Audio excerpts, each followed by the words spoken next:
The great train robbery of over £3 million continues to baffle the British police. Good evening. However, we have here with us in the studio this evening the Deputy Head of New Scotland Yard, Sir Arthur Gearpe. Good evening.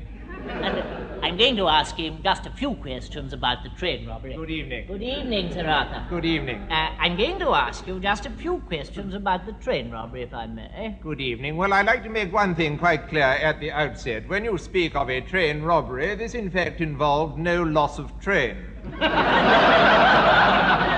It was merely the contents of the train which were pilfered. We haven't lost a train since 1943, I think it was, the year of the great snows. We mislaid a small one. They're very hard to lose, you see. Trains are great, bulky, great things, as opposed, for example, to small jewels. A tiny pearl, for example, might nestle in the navel of a lady and disappear for years, whereas a train with its huge size and the steam pouring out is altogether a different kettle of fish. I think you've made that point rather well, Sir Arthur. Thank you very much. Who do you think may have perpetrated this awful crime? We believe this to be the work of thieves. And I'll tell you why. The whole pattern is extremely reminiscent of past robberies where we have found thieves to be involved. The telltale loss of property, the snatching away of the money substances, it all points to thieves. Thieves. So you feel that thieves are responsible? Good heavens, no. I feel that thieves are totally irresponsible. Ghastly people who go around snatching your money. Yes, I appreciate that, sir. You may appreciate that, but most people don't. If you like having your money snatched, good luck to you. You must be rather a queer fish, in my view. You misunderstand me, I Sir certainly Arthur. do. Good evening. Who do you think is behind the criminals? We are considerably. Many days, indeed months and years behind them. Who do you think is the organizing genius behind the crime? Well, now, of course, you're asking me who the organizing genius behind the crime is. You're a man of very acute perception, Sir Arthur. Thank you very much. Well, we believe it to be the work of a mindermast, let me put it that way. A mindermast? A mindermast, my words exactly, a mindermast. What exactly is a mindermast? A mindermast is the code word we use at Scotland Yard to describe a mastermind.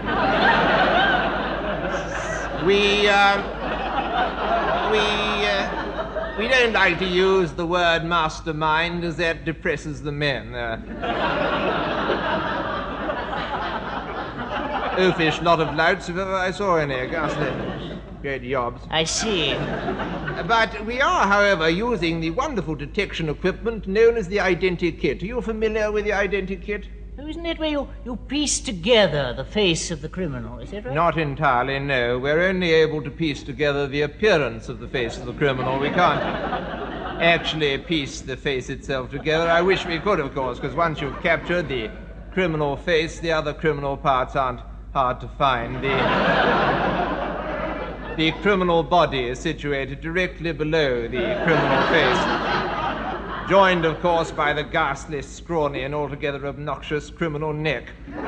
But through this wonderful system of the identikit, or l'identique, as the French foppishly call it, God help them, we have pieced together an extremely good likeness of the Archbishop of Canterbury. So His Grace is your number one suspect? Well, let me put it this way. His Grace is the man we're currently beating the living daylights out of down at the yard. And he is still your number one suspect? No, I'm happy to say that the Archbishop, God bless him, no longer resembles the picture we built up. Changed, I think, for the worse, poor devil. I believe I'm right in saying, Sir Arthur, that some of the stolen money has been recovered. Yes, it has. Yes, it has. What's happening to that? We're spending that as quickly as we can. It's a short life, but a merry one down at the yard. Good night, and God bless you all.